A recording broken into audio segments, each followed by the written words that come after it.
Well, hey there, hi there, ho there. We have another What We Watched episode coming up. We had to kind of take a month off because Versus Awards are a pain. There's a lot of work that goes into the Versus Awards. Yeah. I mean, you got to get people to present. You got to get all the presenter data. I got to edit every presenter video sent in.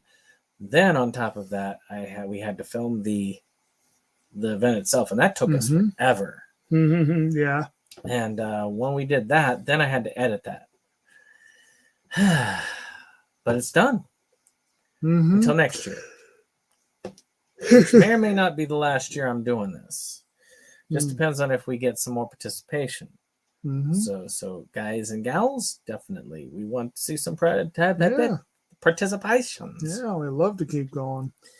So with that being said, this is our August summary. So we're going to just run through, Jake's going to run through the stuff we watched for in August for Inside Movies Galore and for our Animatic Comics. Yes. Okay.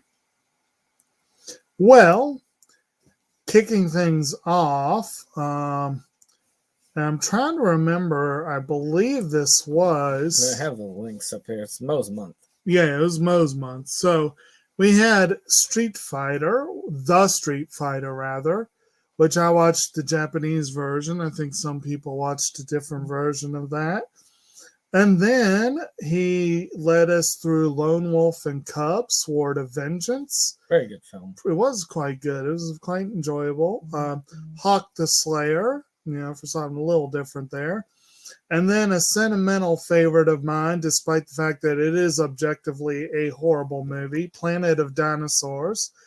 And then we finished off with a pretty cool little Aussie thriller called Razorback. So definitely check out Movies Galore to see all those discussions. We had... let me say one quick thing. Since I was not on for the Razorback discussion, I think I was on for everything else. I can't remember whether I was on Lone Wolf and Cub, but it was a really good movie. I watched all the films. I just, I could not be on for Razorback. And Razorback was a fun one. I really did enjoy it. I'm glad to have it in the collection.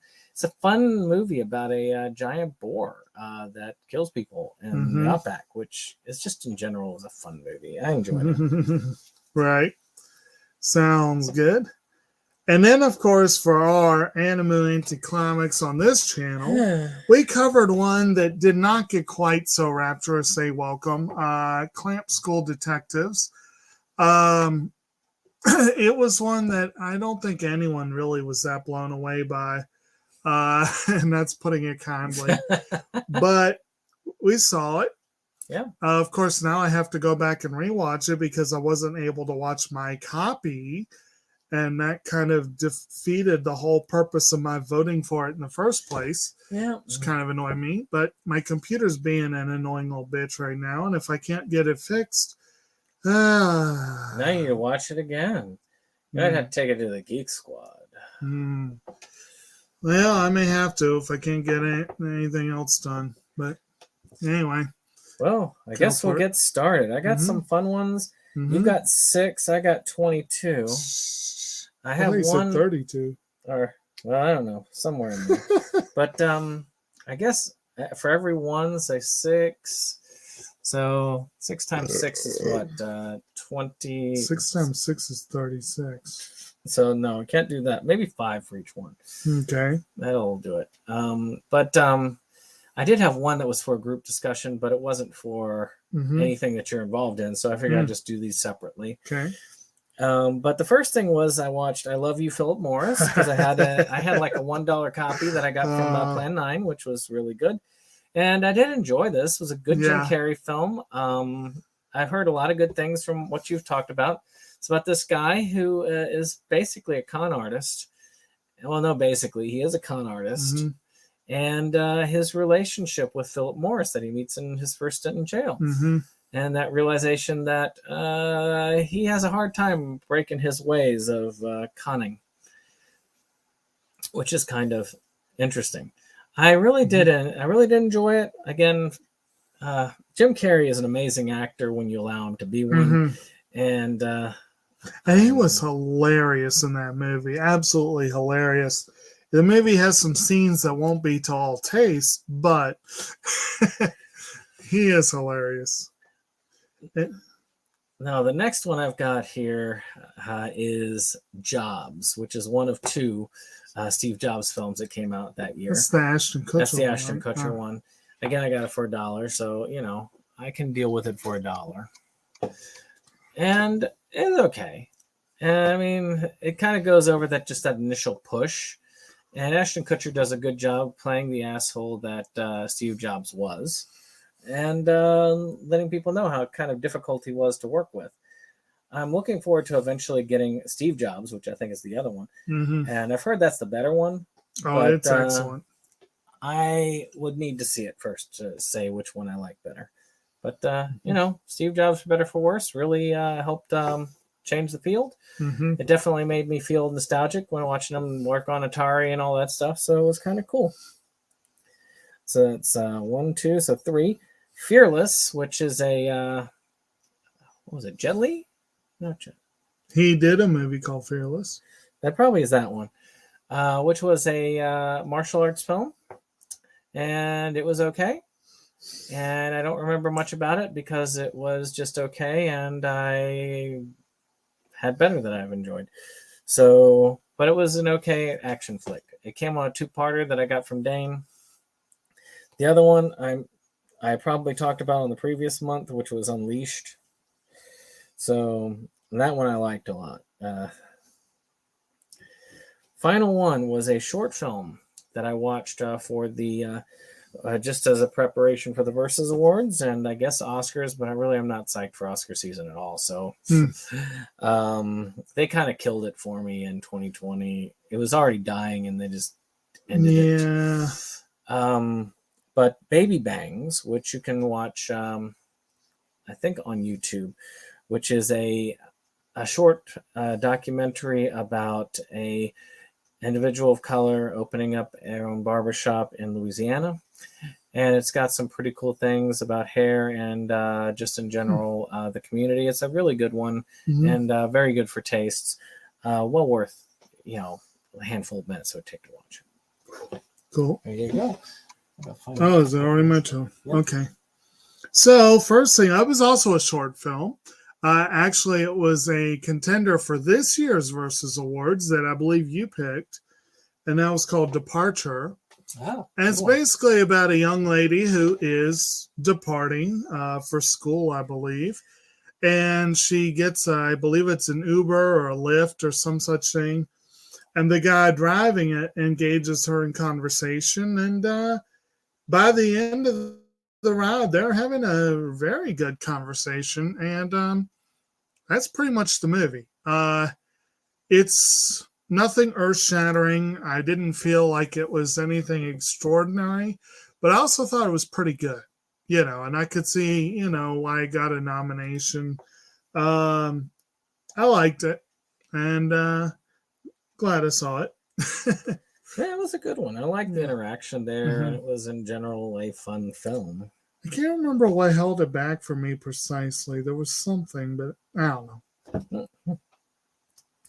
Well, another one, a short film, is which I was able to then put in the short animated because of stop motion and short documentary feature, which is Dear Max Contemplating Circumcision, which is exactly as it is. It's a Jewish father who is contemplating just the act of circumcision and what it means, the fact that it's more for accepting in the community and all of that, but at the same time, is it really something that should be necessary at this day and age?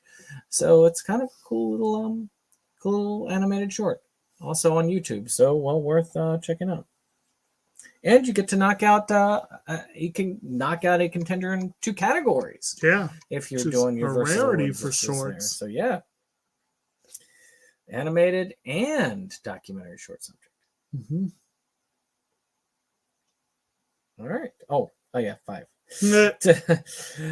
So Paint and Pitchfork, Illustrating Blackness, another short film documentary on YouTube. Oh, by the way, you should always check out the New Yorker's YouTube channel. They have a lot of cool short films that can be there, and I've got a lot of these from there. I think you got Stenophone from them, didn't you? I believe so. So, but this one is about artists of color and their struggles, their love of art, and how they want to be successful as time goes on. So I thought it was a rather fun one. I really enjoyed it just as a general thing, and it's kind of cool to see those illustrators in more prominence, and there is a fight for it. So, yeah, really good one. Then I watched a film I got off of, I don't know who I got off of, maybe Dane, which is a shout release called Deadly Blessing, which is about this killer in this community that's kind of surrounded by Amish individuals. And they feel like the killer is probably one of those types of people. And it's got some pretty cool scares, very suspenseful, pretty fun movie overall. I love the cover from Scream Factory, just beautiful covers. So that's 3, so 2 more. I watched Bubble, so that's one for animated feature and one for foreign language feature, and one for production design animation, and one for best animation. So a lot of good stuff there. It's about this city that suddenly in Tokyo, actually all around the world, these bubbles just started falling from the air. And then this big bubble formed over Tokyo, part of Tokyo, and all of Tokyo is basically flooded. So you have very few people left except for this group of kids that decided to stay there instead of being orphans. And they basically do a bunch of parkouring against each other for food and supplies. They come upon this strange girl who seems to have been formed out of the central tower itself and the bubbles therein, and her connection to the bubbles in this kind of weird thing. It's very much it's a take on the Little Mermaid story, and it's a fairly decent take. Not the best I've seen, but definitely worth Galore. Yeah, there you go. That was great. But definitely worth a watch. And the whole concept of, she vanished into bubbles, which is the original story ending. Spoilers for a very, very old story. So it's kind of interesting that she's coming from bubbles in this time. So it's kind of cool in that way. And then the last of mine before going back over is a documentary feature that I did. It's on Netflix called The Tinder Swindler. It's about this person on Tinder who was dating multiple women at once and pulling off their cards and even using one woman's card to pay for stuff for the other one. And he was living high on the hog off of all their stuff. And will frustrate the heck out of you, especially with the ending when you find out what happens to the guy. But it's really good, really well done. You should check it out, and it definitely will leave you a little bit more leery about who you trust online. Right. And there's people that might benefit from that. Anyway, so my next one, you may notice a theme on these first few that I'm going to do, because I was rushing at the last minute to cram in some last few movies before submitting my votes for the Versus Awards. And one of them was the last one I needed to see out of the 12 we selected for Best Picture. I think that was the only nomination this one got, go figure. And we know why. It's because some people reversed their ballots. But anyway, it was a movie called The Resonator, Miskatonic You, which apparently I think is a full moon release. And I actually enjoyed it. I've seen very little Full Moon. A friend of the channel, Mo, is always going on about Full Moon, and I think he very much liked this one. Dave, I think, was the one who got it submitted for us. But I liked it. I think it definitely was not one of the 12 best of the year, but I would have been very happy to see it do better in low budget feature, which I'm surprised it didn't. It was a fun little movie, really weird, definitely low budget, but nice Lovecraftian sort of horror comedy, basically. All right. Well, I knocked another film out for animated feature. A Netflix film called The Sea Beast. It's a cute little animated picture about this group of monster hunters. Essentially, all of the tales of sea monsters are true, and the queen has created a force of people basically to kill them. And they find this big sea beast that's not necessarily evil. So it makes them rethink what they're doing. It's a pretty predictable tale. It's not terrible. It's not bad. It's fairly decent. I liked it better than Hotel Transylvania 4. So, also like Hotel Transylvania 4, it will never get a physical. But it's not as sad because 1 through 3 of Hotel Transylvania have physical releases. Yeah. But it's not a bad film. Decent animation. It's right now on my list for a lot of things, but probably will be phased out by the end. Then I would have thought the Sea Beast would be the name for the Little Mermaid riff. Hey. There you go. That'd be kind of a fun. So the second one I've got here is another documentary on Netflix called Trust No One: The Hunt for the Crypto King. So this was about this dude who apparently did a lot of this crypto market, looked shady, which I think crypto in general is shady. And he created this crypto coin, was taking a lot of people's money, and then just up and vanished, along with millions of dollars. So there's a lot of hunt because they feel like he faked his death. And it's a very interesting documentary. Again, the ending will kind of make you mad. But that's what a good documentary does, is kind of provoke a little bit of emotion. Right. Let's see. That's 2, 3. Yeah, I started with the Sea Beast, didn't I? Yeah. All right. No, you start with Tinder Swindler. That was 3. Okay, so that's 3. All right, 4. Apollo 10.5, A Space Age Childhood, which is, I want to say it's rotoscope animation, but it's still animation. It's told like a documentary, which it's more of a, fanciful telling there about this kid who ends up being recruited by NASA for the original space flight because NASA made the cockpit too small and they couldn't afford to change the size.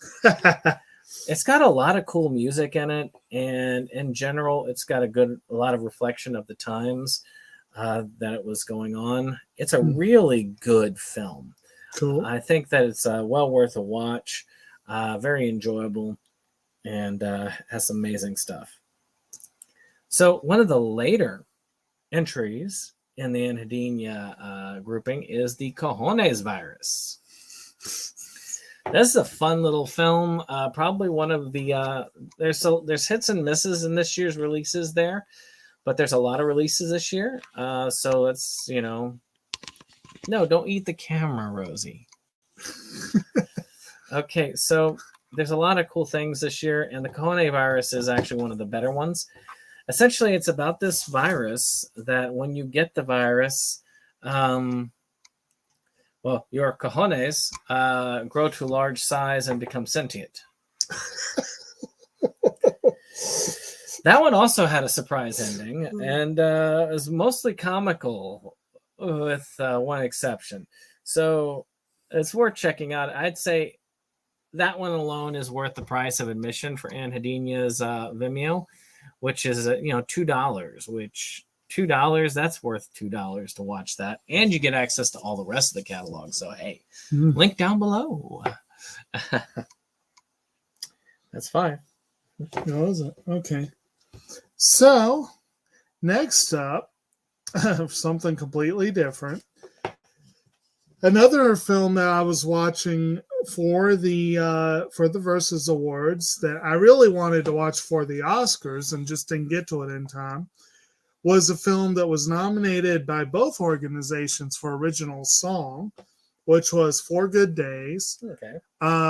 Movie that featured Glenn Close and Mila Kunis as a mother and daughter going through some shit.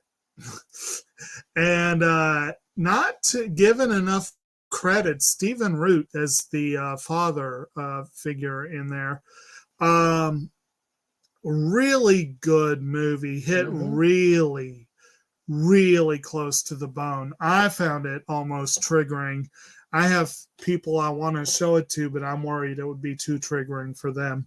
It was really well done. The portrayal of the issues in a household dealing with substance abuse, it was really well done.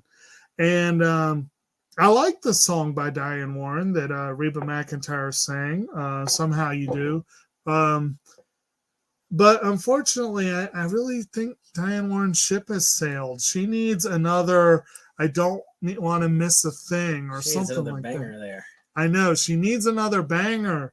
But, one day she'll win her Oscar, but it'll probably be on a song no one ever heard of and no one cares about.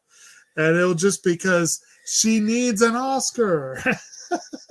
But it was a good movie. Mila Kunis needs an Oscar, and so does Glenn Close. Well, yeah. One thing I got from Dane, which was a double feature for Doom and Doom Annihilation. Unfortunately, Doom was scratched beyond viewing, but I was able to claim out of that Doom Annihilation. And Doom Annihilation was a terrible film. And it was okay. I mean, I've got it now in the collection, so it completes the two. Doom was an okay film, and Doom Annihilation was a horrid film. Kind of like Mortal Kombat Annihilation. Essentially, they have this little teleportation thing where they basically teleport you through hell in order. So it's similar to Magic's way of teleporting. Okay. So, but in teleporting you through hell, unfortunately, people are getting possessed by demons and becoming demon zombie people, and that's not good. No, it's not. A force of special operatives go there to take care of the demon zombie people. Oh. And it's a lot less exciting than you would think. It's mostly just talking until like the last third of the film. So a note here for anyone involved in making a movie from a video game, don't subtitle it Annihilation. It will suck.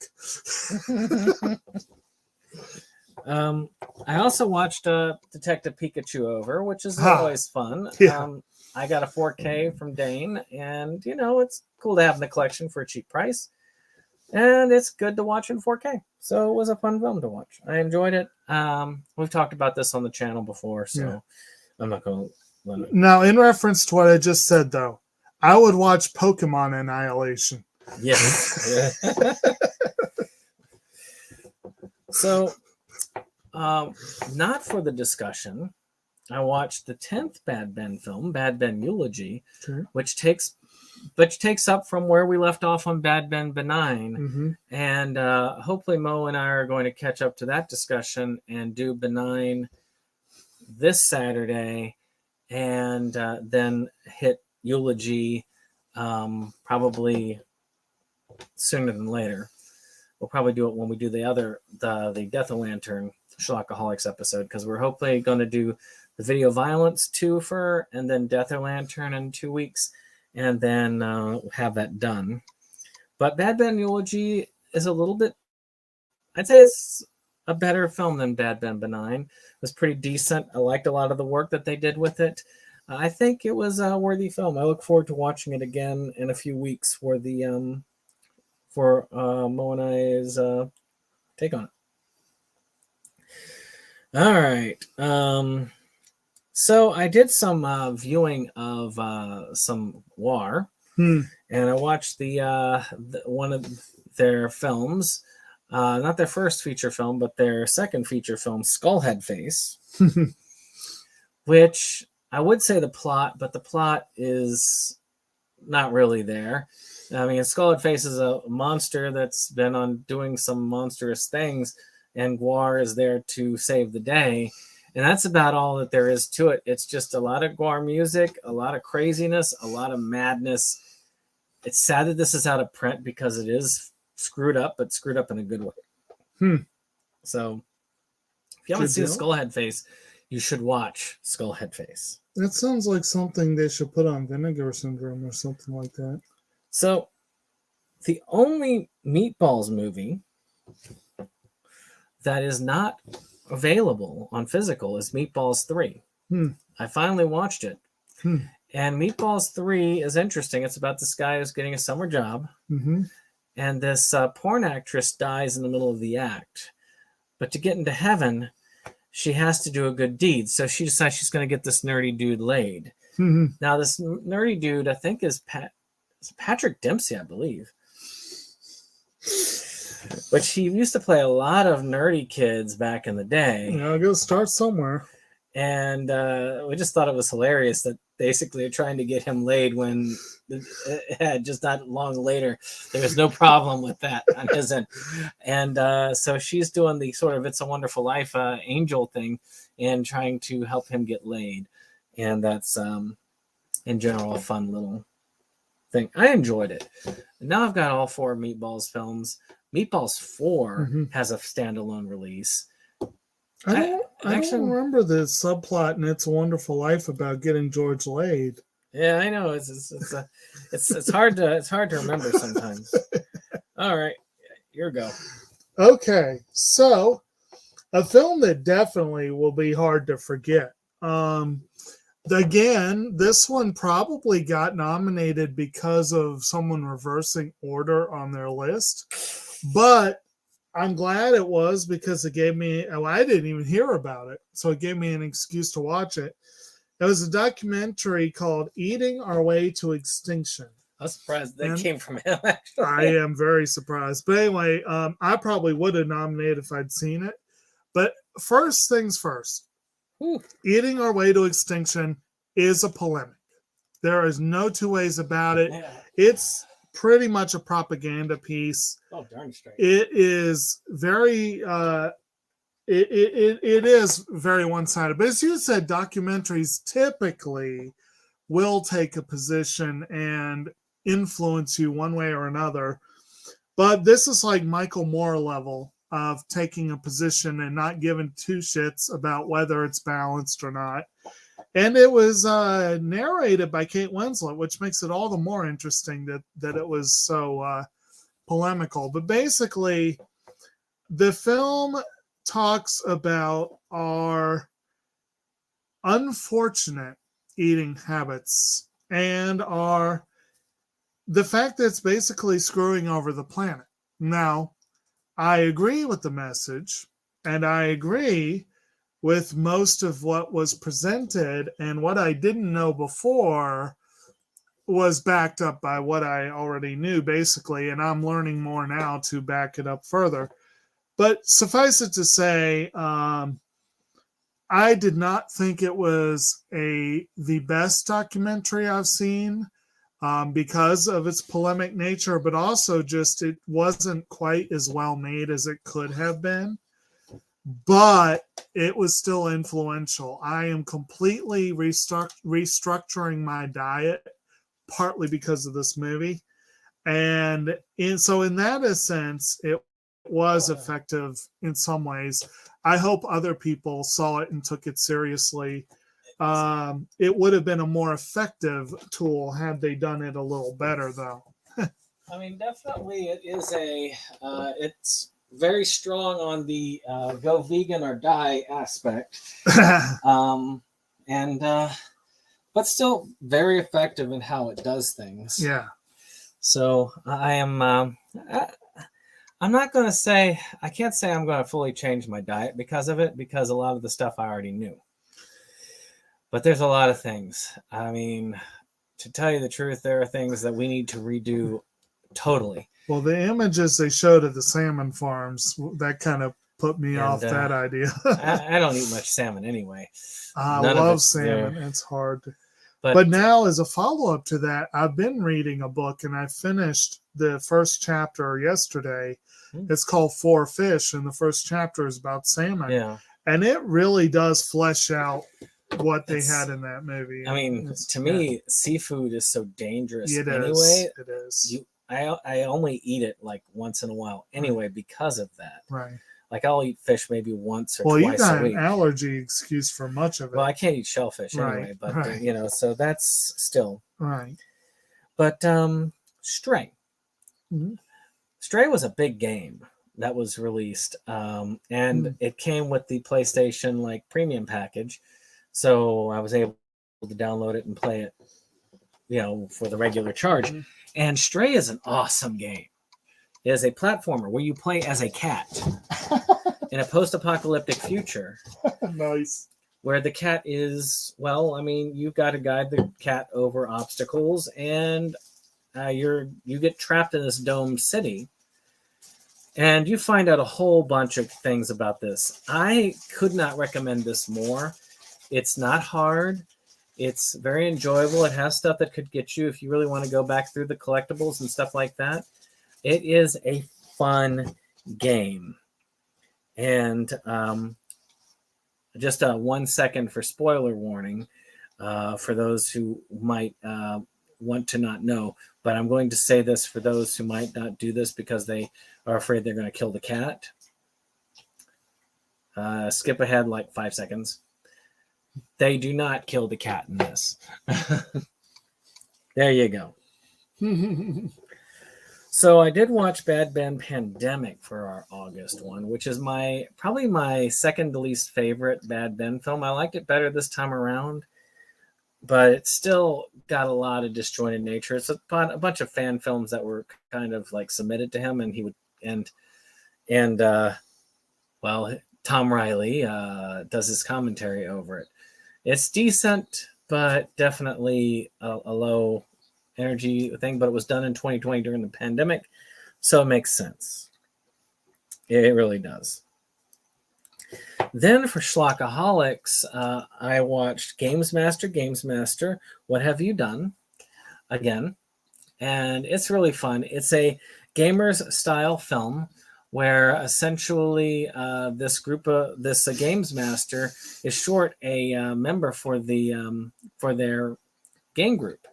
So he does a demonic ritual and summons a demon from hell to fill the missing slot and play the paladin, the paladin of Jesus Christ, which is very interesting that they did that. It's kind of funny.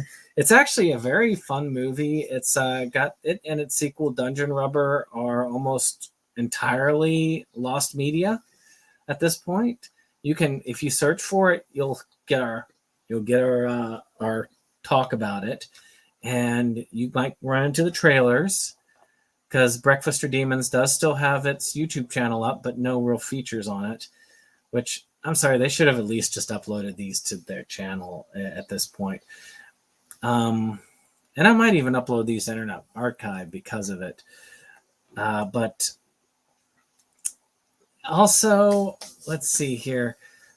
On top of that, it's like maybe one review for it. I'm just glad I got a hold of these copies. They're like almost impossible to find. I think there's a VHS copy of this on eBay right now, but that's about it. So if you like the gamers, you should definitely check it out. I know that if I can't find anything else with it, I might even end up uploading it to YouTube. And if they tell me to take it down, I'll take it down, but I'll leave it up at least until, do it, because people should see this. So let's see. That is 1, 2, 3. Okay, 2 more. I also beat a Resident Evil game that I'd never beaten before called Resident Evil Survivor. Probably the worst Resident Evil game ever. It is a first-person shooter. Basically, the idea of Resident Evil as a first-person shooter, which, that sounds like a great idea, doesn't it? I mean, I think so. But they make the controls extremely clunky. The plot is even worse than the technical Resident Evil plot. And it's super short. I finished that thing within you can't save, so you can only play it straight through. So Now that's kind of stupid. So, you can beat it pretty quickly, which is a good thing for that. But I was not impressed. But I'm glad I finally did beat it. So now I've actually beaten the 2 of the Gun Survivor games that came to the United States. There's a third one that really is a rail shooter that only released in arcades. I haven't played that one, but Dead Aim was much better, which is sad to say that. I eventually want to finish all of them and then do a Resident Evil ranking. And then my last one on this one is Shogun Assassin, which I had watched most of the Lone Wolf and Cub movies. Shogun Assassin is the English language dubbed American one where they basically did some reworkings of, I think, the first 2 films. I think so. And made it into a movie. I can see why this got really popular, but after seeing the legit movies, not even comparable. It's just, it's okay. Okay. Overall. Well, I'm going to leave us back in feudal Japan for a minute with, for whatever reason, and there have been many reasons, I have really been cool on the idea of going to the theater lately. I really was going to go see Thor: Love and Thunder, and I was going to see a couple other things, but I just didn't go. I just haven't felt like it. But the last one I went to, near the end of August, I think, was one that I had to go see. And strangely enough, it was one I didn't realize was coming out until right before it did. And then I was like, oh, I got to go see this. And that was a film by Masaki Yuasa, the guy who did Night is Short, Walk On Girl, and Ride Your Wave, which were the 2 previous ones I saw in theaters, along with the Tatami Galaxy. And he did a little movie that I'm definitely going to mention in conjunction with this one, Lou Over the Wall, because there's a lot of similarities between Lou Over the Wall and Inuo, which is the new movie. Namely that they're both very, very song and dance oriented. In both cases, you have a mysterious creature, in this case, sort of a weird little demon or something along those lines. And in Lou Over the Wall, it was a mermaid. And you find someone who befriends them and they form like this musical and dance combo. Very different films overall, but it's interesting that he's come back to that theme at least twice. But Inuo, this sort of demon or whatever, this misshapen being, meets a blind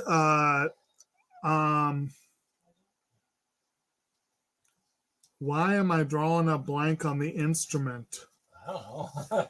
that famous instrument that they do. Oh man. That voodoo that you do so well.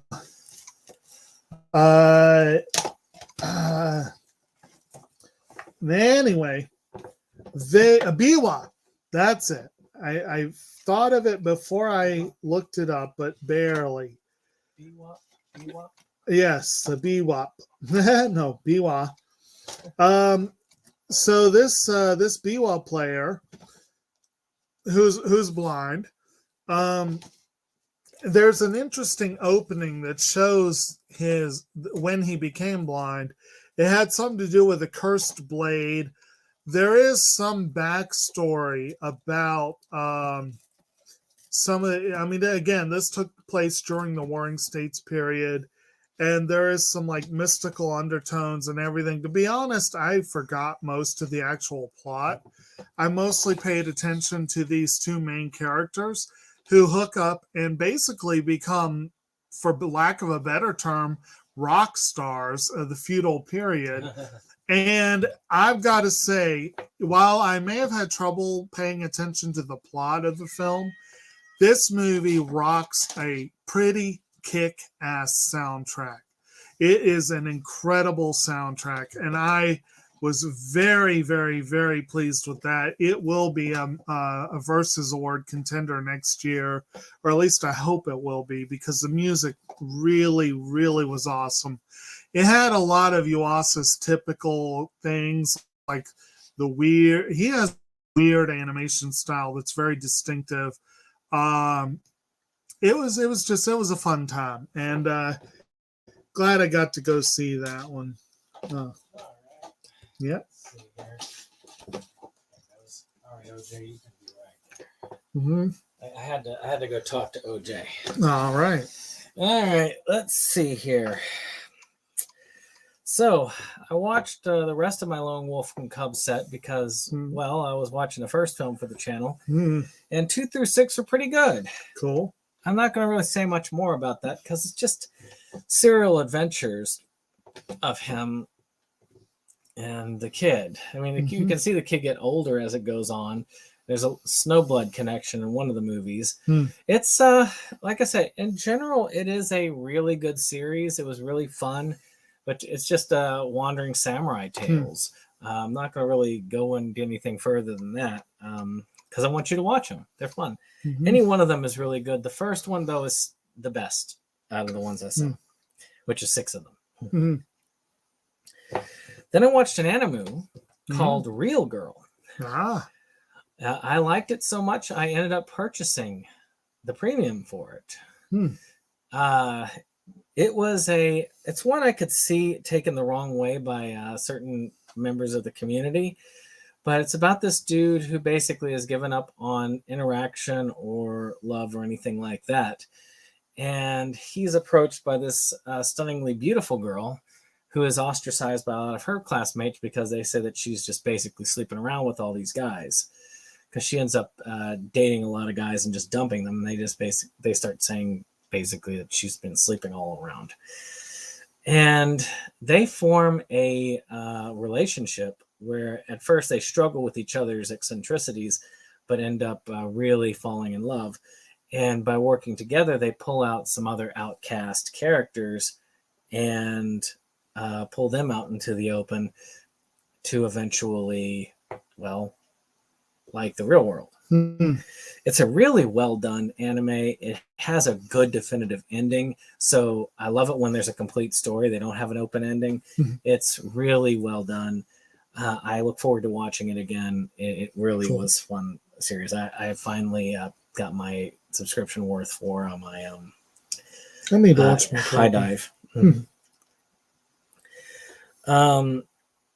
Then I watched Sean's Senior Year, which I did a mini review on, which is a documentary done by Evan Jacobs. It's a longitudinal study, basically, of Sean's senior year. Sean is a student who has high-functioning autism diagnosis, and and this documents the struggles. Now, the senior year, unfortunately, takes place during 2020. And we all know what happened then. So it was the 2019 to 2020 year. So we have a lot of additional roadblocks that ended up coming into it. It's really well done. It's right now my top documentary pick. I really do think this is one that if he gets it on the festival circuit, it really could get some Oscar notice, in my opinion. It might not get the nomination, but I think it could actually be noticed, which is definitely saying something. One of Evan Jacobs' best films. Not my favorite, but definitely up there. Then I watched another one that's slightly different by Galore, their first film, Alice in Wonderland, which doesn't really have anything to do with Alice in Wonderland, but has an interesting name, and I could not tell you what the plot is other than like greedy people and money and killing people and hacking things. It's Galore. Now, Rendezvous with Ragnarok is the other one I watched with them. And Rendezvous with Ragnarok is essentially one of their albums put to music, which I think they have a lot of these. And Put to music. Well, sorry, one of their albums basically illustrated video-wise, and it's fine. And it kind of gives me an idea as to what a Galore concert would be like. And a lot of their videos from there on out are like that.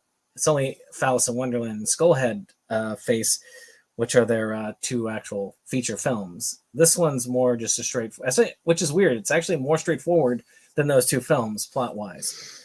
But yeah, it's more just that showcase. Mm-hmm. All right, you have one more, I guess. Uno más. All right, now I've got.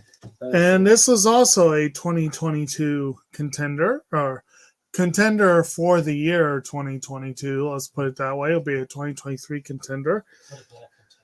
Film that really should have gotten more buzz when it came out, but it's going to be. It comes with an asterisk because this is absolutely a fan service film. And that was Downton Abbey, A New Era, which is a very good, very entertaining chapter in the Downton Abbey saga. It, like the last movie, it basically takes a certain event and kind of throws them into a tizzy, as it were. But whereas the last movie focused on the Downton Abbey and focused on basically a royal visit, this one split the cast, and it kind of did a thing where you had half of them going, not half, but a chunk of them going to France to check out a new villa that, unbeknownst to them, has belonged to Lady Grantham for years, and she claims to have forgotten all about it. And of course, now that she's on her deathbed, she wants them to know about it. And you've got the other group, which is spearheaded basically by Mary, who is dealing with a bunch of the movies have come to Downton. And so they're actually filming a movie there, and so she's having to deal with all these kind of the overly flirtatious director, and ends up. I'm not going to say that because that's kind of a fun spoiler, but there are some. Again, the film basically, if there's any real criticism I'd have, is that there really isn't really that convincing of a what's the word I'm looking for? Opposing force. Like, there isn't really a single convincing antagonist. Everything. The film is too happy in some ways, but like I said, it's pretty much fan service. Like, at this point, everyone that will be watching this movie probably has seen everything up to this point. They would really want everyone got their happy ending at the end of the series, so the movies have had to be careful not to mess that up. So I'm curious to see where they go from here. Maggie Smith has been vocal that she is done with the character and wants to move on, and it looks like the series has finally caught up to her. She does get a really nice send-off. That's not too much of a spoiler. I mean, you expected that. Oh, yeah, they intended that in the last one. Yeah, but it's a good movie. It's a lot of fun.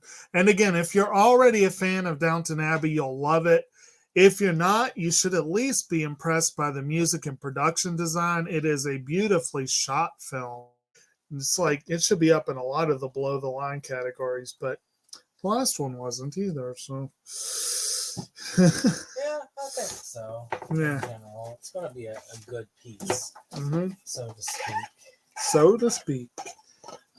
So my last thing, I'm rounding us up for 4 last ones. I saw Lightyear on Disney Plus. Oh. As far as Pixar goes, it was all right. I liked it better than some of the car stuff. I think people hate on it too much. I think it's that political angle. It's like, oh, no, you're just having, what's his name? Having gosh, what's his name? Tim Allen, not reprise the role because, you know, he's a big Trump supporter or something. I don't know. And I'm like, no, it's not the reason why they wanted to make this a separate thing, because they still have him reprising the character in other ways. So they wouldn't have had him do that if they were that way. Yeah. But that kind of like, I think that really colored people's look at the movie. Mm-hmm. They're like, yeah, it doesn't have, this is too woke or all this stuff. And I'm like, it's not really. It's just, it's a Pixar film. Mm-hmm. A lot of their films have slight tinges and messages to them. And this one was all right. I mean, basically, it's a story. They say it's the one that Andy watched that introduced him Buzz Lightyear, which I think is BS because it's a little bit too modern for that. But I think it would be more like the cartoon series he probably watched. But this is a nice one. It's got kind of what's that one? Interstellar vibe. Mm-hmm. Where they're trying to find this home for these people, and they crash land on this planet, and they are trying to find a way to get out of it and escape gravity. But every time he uses this thing, for every like moment he's gone, years go by on the surface. Mm-hmm. And that's it's a very interesting one. It has some very cool concepts. I just watched a Rick and Morty episode where Morty did the same thing. And it was very interesting. I brought that to mind. But it's not a bad film. I think it's decent. It's got a lot of work with it. It's a standard Pixar flair. If you like Pixar, you'll like this. It's not their strongest, but it's definitely better than The Good Dinosaur or the Cars sequels. I still haven't seen Cars 3. Cars 3 was actually pretty good, but, you know, the bar was set lower on that compared to some of the others. So TMNT Shredder's Revenge came out, and which means it went to Game Pass, and I played it on Game Pass, and it brought back so many cool memories of the arcade games, which I did get copies of those with the Cowabunga collection later. But this is just as fun. It's in general, it's very well done. It's got a lot of replay value. I've got a physical version coming, which I'll probably play more. But I did want to beat it. I beat it the first time, so now I've unlocked Casey Jones. So if I want to, I can go through there and start bashing. Nice. You can play as the four turtles, April O'Neil, and Splinter as the first iteration. They brought back most of the voice acting cast, except for the guy who did Shredder is no longer with us. So they did his best rendition, the guy that they did do. And so it was kind of cool to see a lot of that back in action. It was really fun. I think it was well worth. It'll be well worth getting in the collection. And if you enjoyed those old beat 'em up arcade games, definitely. I want to get in with the group and just get some controllers and just have some fun. Cool. Of course, I rewatched Sharkula a lot because upcoming psychoanalysis on it.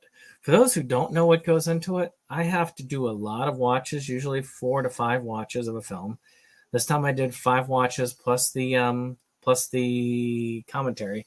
I watch all the special features, which on a lot of these films, thankfully, have very little to none. So that's a thing. But then I got to write the script. Then I've got to film the script. Then I've got to edit the film, edit the thing, which since it's a full rundown of the movies, I'm about halfway through the psychoanalysis part, but I have finished the review portion of it. So I'm hoping to get that out this week, maybe next week early, but it will be out sooner than later. And finally, Kim and I watched Hell House LLC Part 1. Great film. One of the better found footage films out in the past few years. The first 2 films are out on physical. The third is not, which is a pain in the butt. But still, it's well worth having in the collection. I really enjoy it. It's about these people who making this haunt in this place called the Aberdeen Hotel. What little do they know is there are real ghosts involved, and they have a taste for blood. Ooh. Really well done, really creepy, and has some good scares in it. Mm-hmm. That one's on Shudder. The other two are really hard to get because they're no longer on Shudder anymore. You have to buy them now, buy the digital. Okay. And they're relatively cheap to do that with, but having the physical is much easier. And the physical for 1 and 2, they are still easily available. I get a hold of it. 1's only available on DVD. 2 is only available on Blu-ray, so you're going to have a lopsided collection. And 3's not out at all. Yeah. How's what's the cost for Shudder? It's not that much. It's like $10 maybe, maybe less. Okay. But well worth checking out. But I hope you all have enjoyed this. If you did, click that like button, hit that subscribe. Right. And we'll see you on the next one. Goodbye. Bye-bye.